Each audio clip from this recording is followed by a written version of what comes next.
कहानी की शुरुआत में हम एक अमीर मगर शराबी आदमी को देखते हैं जिसका नाम डाइसो है। उसने आज भी बहुत सारी शराब पी ली थी जिस वजह से उसे गिरफ्तार कर लिया जाता है। वहाँ डाइसो पुलिस वालों से काफी बदतमीजी करता है, मारपीट करता है, मगर तभी उसका दोस्त वहाँ आकर पुलिस वालों से माफी मांगता है और डाइसो को बचाकर वहाँ से ले जाता है। वो जब पुलिस स्टेशन से बाहर आते हैं तो एक पब्लिक टेलीफोन से डाइसो अपने घर कॉल करता है, जहाँ कॉल उसकी बेटी उठाती है। वो अपनी बेटी से कहता है, मेरी प्यारी बेटी, मैं आज घर जल्दी आऊंगा और तुम्हारे लिए बहुत सारे तोहफे और खिलौने भी लाऊंगा। अपने पापा का इंतजार करना। इसके बाद उसका दोस्त फोन करने लगता है और डाइसो बाहर आ जाता है। फोन करके जब उसका दोस्त बाहर देखता है और डाइसो को बुलाता है तो वो वहाँ नहीं था। उसका दोस्त उसे ढूंढने की काफी कोशिश करता है मगर वो कहीं नहीं मिलता, क्योंकि उसे किसी ने अगवा कर लिया था जो उसके सामान को देखकर पता चल रहा था, जो सड़क पर गिरा हुआ। अब अगले ही सीन में हम डाइसो को एक जगह पर कैद देखते हैं। वो दरवाजे के छोटे से रास्ते से अपना सर बाहर निकालता है और वो आदमी जो उसे खाना देने आया था उससे पूछता है कि आखिर मैंने ऐसा क्या गुनाह किया है जो तुमने मुझे इस तरह से कैद किया हुआ है।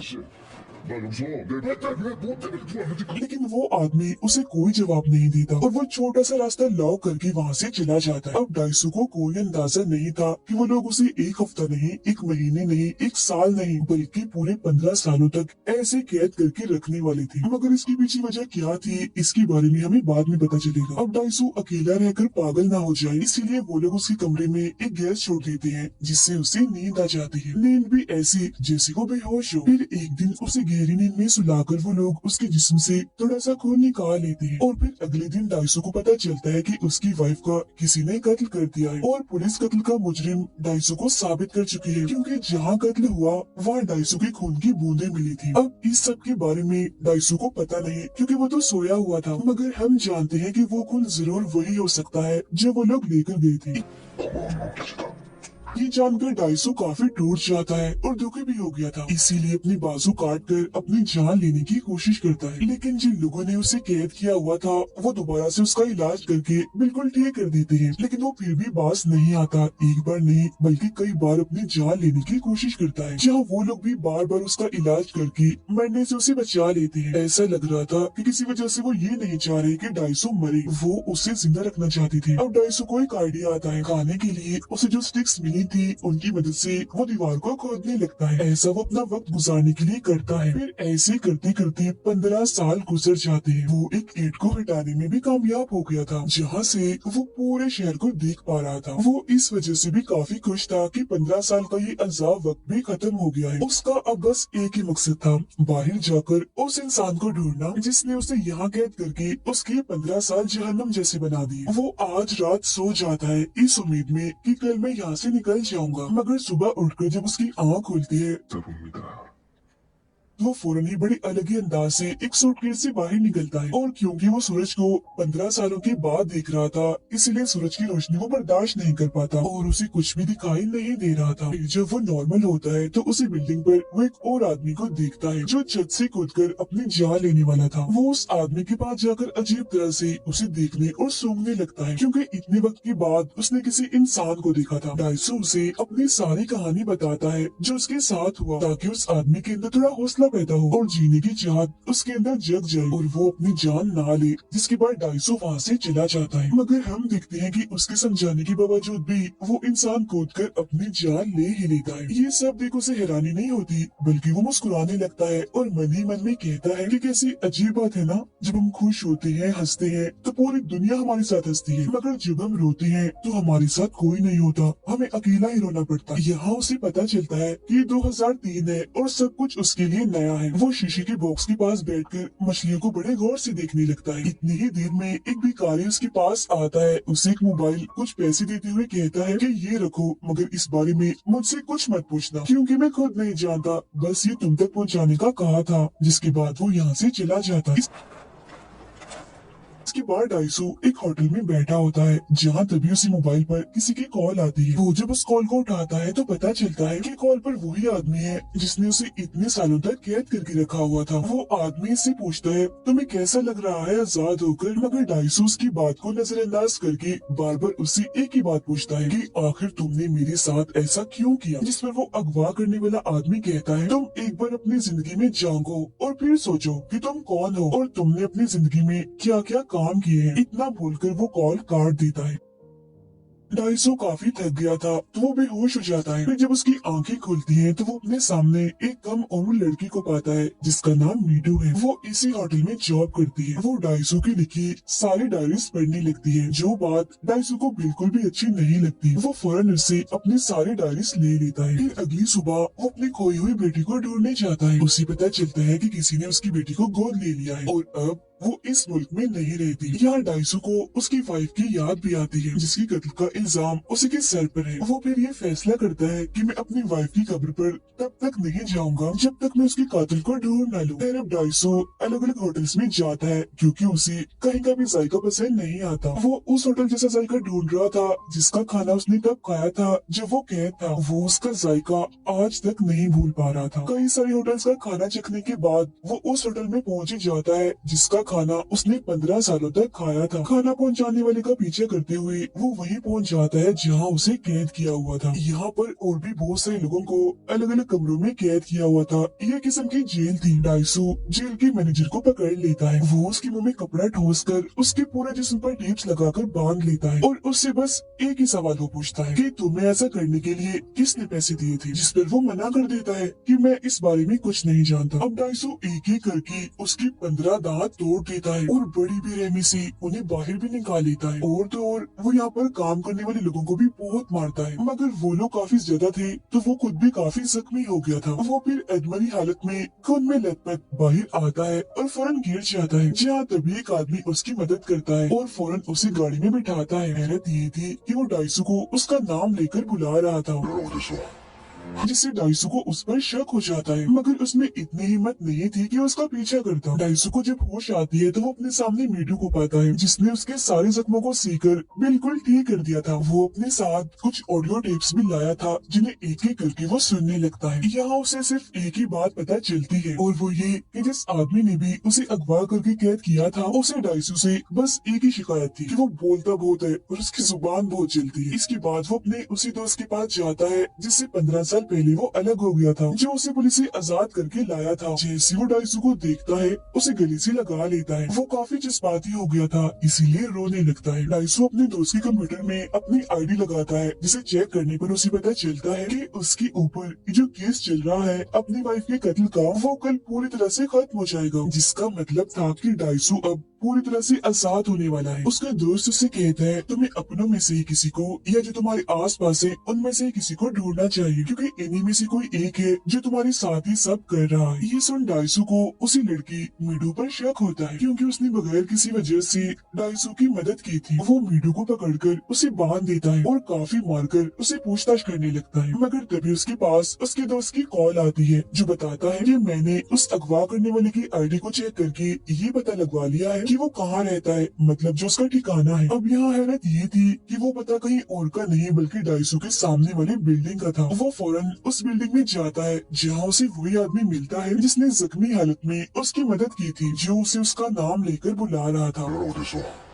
यहाँ हमें इस आदमी का नाम पता चलता है, इसका नाम वोजिन होता है। वो डाइसो को देखकर मजाकिया उस पर हंसने लगता है, जो देखकर डाइसो को गुस्सा आ गया था और वो फौरन आकर उसे गले से पकड़ लेता है, जिस पर वो डाइसो से कहता है अगर तुम चाहो तो मुझे मार सकते हो। वो फिर उसे अपना सीना दिखाता है जिस पर टांगों के निशान थे और कहता है कि मेरे अंदर एक चिप डिवाइस है और ये देखो रिमोट भी है, अगर मैं चाहूँ तो रिमोट दबाकर भी खुद को मार सकता हूँ। तो मौत से मरने से तो मुझे डर नहीं लगता। और हाँ, अब तुम जान ही गई हो कि मैंने तुम्हें वहाँ कैद किया था, तो अब ध्यान से मेरी बात सुन लो। तुम्हारे पास मजीद 5 दिन है। अगर तुमने पता लगवा लिया कि मैंने तुम्हें 15 सालों तक कैद क्यों रखा था तो मैं खुद को मार लूंगा, लेकिन अगर तुम पता ना लगवा सकी तो मैं मीडू को मार दूंगा। यानी उस लड़की को इतना कहकर वो यहाँ से चला जाता है। डाइसो भी अब उसे कुछ नहीं कहता और जाने देता है क्योंकि वो भी जानना चाहता था कि आखिर मैंने ऐसा क्या किया जो मुझे इतनी बड़ी सजा मिली।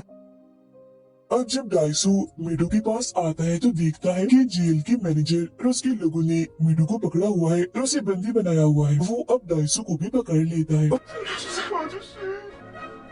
और उसके दांतों को भी बिल्कुल वैसे ही तोड़ना चाहता था जैसा उसके साथ डाइसू ने किया था। मगर तब इतनी ही देर में दरवाजे पर वो जिनका आदमी आता है जो मैनेजर को बहुत सारे पैसे देकर डाइसू को छोड़ने का कहता है, जिस पर मैनेजर मान भी जाता है और पैसे लेकर वो डाइसू और मीडू दोनों को ही छोड़कर वहाँ से चले जाते हैं। जाते वक्त डाइसू मैनेजर से कहता है कि मैं तुम्हारे हाथ काट दूंगा जिससे तुमने मीडू को छुआ है। अब मीडू अपनी नौकरी छोड़ देती है और वो दोनों इस जगह को छोड़कर कहीं दूर चले जाते हैं। दोनों की एक दूसरे से दोस्ती हो चुकी थी, वो काफी करीब भी आ चुकी थी। मगर अगली सुबह जब वो सोकर उठते हैं तो अपने सामने एक बॉक्स देखते हैं जिसके अंदर मैनेजर का कटा हुआ हाथ था। ये देख डाइसू समझ जाता है कि ये काम जरूर वोजिन का है। वो सोचता है कि मैनेजर का हाथ तो मैंने काटना था मगर वो तो वोजिन ने काट दिया। आखिर उसे ये हाथ काटने वाली बात कैसे पता चली? उसे यहाँ पर शक हो जाता है कि जरूर किसी तरह वोजिन ने हम पर नजर रखी हुई है। इसीलिए वो बिजली की एक दुकान पर जाता है और अपने कपड़े जूते सारी चीजें चेक करवाता है। तब उसे पता चलता है कि उसके जूते में एक चिप लगी हुई थी जिसकी मदद से वोजिन उनकी सारी बातें सुन रहा था और उन पर नजर रखी हुई। डाइसू जब रिसर्च करता है तो उसे एक स्कूल के बारे में पता चलता है। ये वही स्कूल था जिसमें वो पढ़ता था। वो स्कूल में जाकर छानबीन करने लगता है जहाँ उसे एक लड़की के बारे में पता चलता है, मगर उसकी तस्वीरें वहाँ से हटा दी गई थी। तब डाइसू अपने दोस्त को कॉल करके पूछता है, क्या तुम इस लड़की के बारे में जानते हो? जिस पर उसका दोस्त कहता है कि हाँ, ये तुम्हारी क्लास में तो पढ़ा करती थी, मगर एक दिन उसने नदी में कूदकर अपनी जान ले ली। और ये लड़की पूरे स्कूल में बदनाम थी क्योंकि लोगों का कहना था कि वो अच्छी लड़की नहीं है, उसने गलत ताल्लुक बनाए हुए हैं। अब यहाँ साइड में ही अपने सिस्टम पर वो जिन भी बैठा हुआ था, उस लड़की के बारे में ये सारी बातें सुनकर उसे बहुत बुरा लगता है। इसीलिए वो डाइसू के दोस्त के पास जाकर उसे इतना पीटता है कि जान से ही मार डालता है। जिसके बाद वो उसे कहता है, तुमने उसके बारे में बहुत गलत बकवास की है, वो कोई ऐसी वैसी लड़की नहीं थी, समझ गए ना? जिसके बाद वो यहाँ से चला जाता है। डाइसू को जब अपने दोस्त की मौत का पता चलता है तो उसे बहुत दुख होता है। उसे लगता है कि वो मेरा दोस्त था इसीलिए उसकी मौत हुई और अब कहीं मीडू की भी ना हो जाए, इसीलिए वो उसे मैनेजर के पास छोड़ देता है क्योंकि अब उन दोनों की दोस्ती हो गई थी। और सच्चाई का पता लगवाने के लिए अकेला ही वो निकल जाता है। जहाँ अब धीरे धीरे उसे याद आता है कि जब उसने स्कूल छोड़ा था तो वो लड़की जिसने अपनी जान ली और उसका भाई एक दूसरे के काफी करीब आ गए थे, जिन दोनों को डाइसू ने देख लिया था। और अब यहाँ पर ये राज खुलता है कि उस लड़की का भाई और कोई नहीं बल्कि वोजिन था, यानी वही जिसने डाइसू को इतने सालों से कैद रखा। अब डाइसू ने स्कूल तो छोड़ना ही था, इसीलिए वो ये सारी बातें अपने दोस्त को बता देता है, मगर वो उससे ये कहता है कि ये बात राज रहनी चाहिए, किसी को भी मत बताना। और बस यही उसकी जिंदगी की सबसे बड़ी गलती थी कि उसने अपने दोस्त पर भरोसा करके ये बात उसे बता दी, क्योंकि उसने ये बात राज नहीं रखी बल्कि पूरे स्कूल में ही फैला दी, जिससे उस लड़की ने अपनी जान ले ली। और इसी चीज का बदला वोजिन डाइसू से ले रहा था। अब आखिरकार डाइसू को पता चल ही गया था कि क्यों आखिर इतने सालों से वोजिन ने उसे कैद करके रखा था। और आज 5 दिन भी पूरे हो गए थे जो वोजिन ने उसे दिए थे। जब उसे सच्चाई का पता लगवाना था, वो वोजिन के पास जाता है, कहता है, मैंने सच्चाई का पता लगवा लिया है और अब तुम्हें अपने वादे के मुताबिक, अपनी कही बात के मुताबिक मरना होगा। और तुम कितने बुरे और घटिया इंसान हो, अपनी बहन को भी नहीं छोड़ा। इससे भी बढ़कर ये कि तुमने खुद ही उसकी जान ले ली ताकि किसी को भी तुम्हारी नाजायज ताल्लुकात का पता न चले, और इसे नाम दे दिया खुदकुशी का। उसकी ये सारी बातें सुनकर वोजिन हंसने लगता है, कहता है, हाँ मैं चाहता तो था कि ये बात किसी को पता ना चले, मगर जहाँ तुम जैसे पागल इंसान होते हैं वहाँ ऐसा कहाँ होता है। राज राज नहीं रहते, सिर्फ तुम्हारे मुंह खोलने की वजह से ये बात सबको पता चल गई। मेरी बहन ने सबके दबाव में आकर अपनी जान ले ली। और हाँ, तुम्हें एक मजे की बात बताऊं, मैंने तुम्हें और मीडू को हिप्नोटाइज किया था, मतलब कि तुम्हारे दिमागों को कुछ वक्त के लिए अपने कंट्रोल में कर लिया था। इसीलिए जागने के बाद तुम सब कुछ बिल्कुल वैसे ही कर रहे थे जैसा तुम्हें करने को कहा गया था। मतलब कि तुम और मीडू जब दूसरे के करीब आए वक्त गुजारा, वो बस कुछ देर का था जो हमने करवाया। अब हिप्नोटाइज के असर से बाहर आने के बाद उसे कुछ भी याद नहीं होगा, मगर मैं तुम्हें ये बात भूलने नहीं दूंगा क्योंकि सच्चाई जानने के बाद तुम मरना पसंद करोगे। ये कहने के बाद वो जामुनी रंग के एक बॉक्स की तरफ इशारा करके डाइसू को उसे खोलने का कहता है। जैसे डाइसू उसे खोलता है तो उसमें एक एल्बम था जिसमें एक छोटी बच्ची की तस्वीरें थी, जिन सब में डाइसू भी उसके साथ था। वो जैसे जैसे पन्नों को पलटता है तो बच्ची की उम्र बढ़ने के साथ साथ की सारी तस्वीरें थी। और सबसे आखिरी तस्वीर थी मीडू की। जी हाँ, बिल्कुल मीडू की। इसका मतलब ये था कि मीडू और कोई नहीं बल्कि डाइसू का अपना ही खून है। वो उसकी बेटी है जिसे अब वो प्यार करता है और उसके करीब भी आ चुका है। ये जानकर उसे पहले तो धक्का लगता है, मगर फिर एक ही दम वो आग बगोला हो जाता है। गुस्से में आकर वो जिन पर हमला कर देता है, मगर वो जिनका गार्ड उसे पकड़ लेता है और काफी बुरी तरह उठाकर वो उसे मारता है। वो उसे इतना मारता है कि अधमरा कर देता है, मगर इससे पहले वो उसे जान से मारता वो जिन अपने ही गार्ड को गोली से उड़ा देता।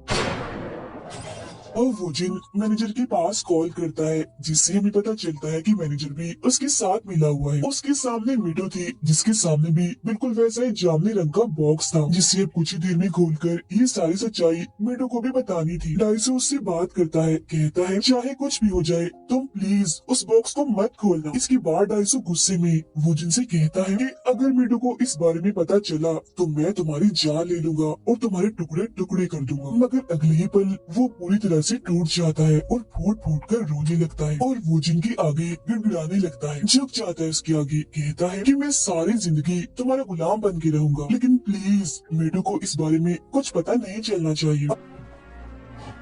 अब उसकी ऐसी हालत देखकर वोजिन को उस पर तरस नहीं आता बल्कि वो उस पर हंसने लगता है। डाइसो यहाँ पर समझ जाता है कि मुझे क्या करना है जिससे वो ये राज छुपा लेगा। वो कैंची लेकर अपने हाथों से अपनी जुबान काट लेता है, जो बहुत ही दर्दनाक सीन होता है। ऐसा उसने इसलिए किया था क्योंकि उसकी जुबान ही थी जो वोजिन को बिल्कुल भी पसंद नहीं थी, क्योंकि सच में उसके कंट्रोल में भी नहीं थी। जिसके फौरन बाद वोजिन मैनेजर के पास कॉल करके उस बॉक्स को खोलने से मना कर देता है। वो उसे ऐसे ही छोड़ के जाने वाला था, मगर जाते जाते वो कहता है ओहो हो, सब तुम्हारे सामने आ गया है, अब तुम ही शर्मिंदगी में कैसे जियोगे, तुम्हें अब मर जाना चाहिए। ये कहकर वो यहाँ से चला जाता है, मगर तभी उसके चिप डिवाइस का रिमोट नीचे गिर जाता है। जो देख डाइसू फौरन उसे उठाकर उसका बटन दबा देता है ताकि वो जिन मर जाए, लेकिन वो जिन को इससे कुछ नहीं होता क्योंकि वो बस स्पीकर का एक रिमोट था और अब तक वो डाइसू को पागल बनाता आ रहा था। अब आज यहाँ वो जिन का बदला पूरा हो गया था। वो उस दिन को याद करता है जब उसकी बहन ने अपनी जान ली थी। नदी में कूदकर वो काफी दुखी होकर रोने लगता है और क्योंकि उसके जीने का अब कोई मकसद नहीं था, इसीलिए खुद को गोली मारकर वो अपनी जान ले लेता है। कुछ वक्त के बाद हम डाइसू को देखते हैं जो इसे शर्मिंदगी के साथ जी रहा है और फिर तंग आकर एक दिन वो डॉक्टर के पास जाता है और कहता है कि तुम मेरे दिमाग से उन सब यादों को मिटा दो जिनमें मेरे बेटे का जिक्र है। जिस पर वो डॉक्टर कहती है मैं ऐसा कर तो दूं, मगर जो एक्सपेरिमेंट करके मैं तुम्हारी यादें मिटाऊंगी वो एक्सपेरिमेंट फेल भी हो सकता है। मगर डाइसू फिर भी ये एक्सपेरिमेंट करवाना चाहता है क्योंकि वो इन बुरी यादों से जान छुड़वाना चाहता है। जिसके बाद डॉक्टर उसकी वो यादें मिटा देती है और जब उसकी आंखें खुलती है तो वो बिल्कुल अकेला था। मीडू उसकी तलाश करते करते वहाँ आ जाती है और फौरन उसकी गले से लग जाती है। डाइसू के चेहरे पर भी मुस्कुराहट आ गई थी, मगर तभी धीरे धीरे वो रोने लगता है, जिसका मतलब साफ था कि उसका एक्सपेरिमेंट फेल हो गया है और डाइसू को अभी भी सब कुछ याद है और हमेशा याद रहेगा, जो उसे तकलीफ देता रहेगा। अब कहानी हमें ये सबक दे रही है कि जितना हो सके उतना ही हमें गलतियों से बचना चाहिए, मगर अगर कोई दूसरा इंसान गलती कर दे तो हमें उसका राज रखना चाहिए, उसकी बात किसी को भी नहीं बतानी चाहिए, हमेशा अपने दिल में दफन कर लेनी चाहिए, क्योंकि अगर जाने अनजाने में हमने उसकी बात किसी को बता दी तो हो सकता है कि उसकी हमें सजा भुगतनी पड़े। जैसा हमने दूसरों के साथ किया हो वैसा हमारे साथ ना हो जाए, जैसा कि डाइसू के साथ हुआ। इसीलिए हमेशा दूसरों की बातों को नजरअंदाज करना सीखें और अपनी जुबान पर जितना हो सके काबू रखें। और इसी मैसेज के साथ ही ये कहानी इधर ही खत्म हो जाती है।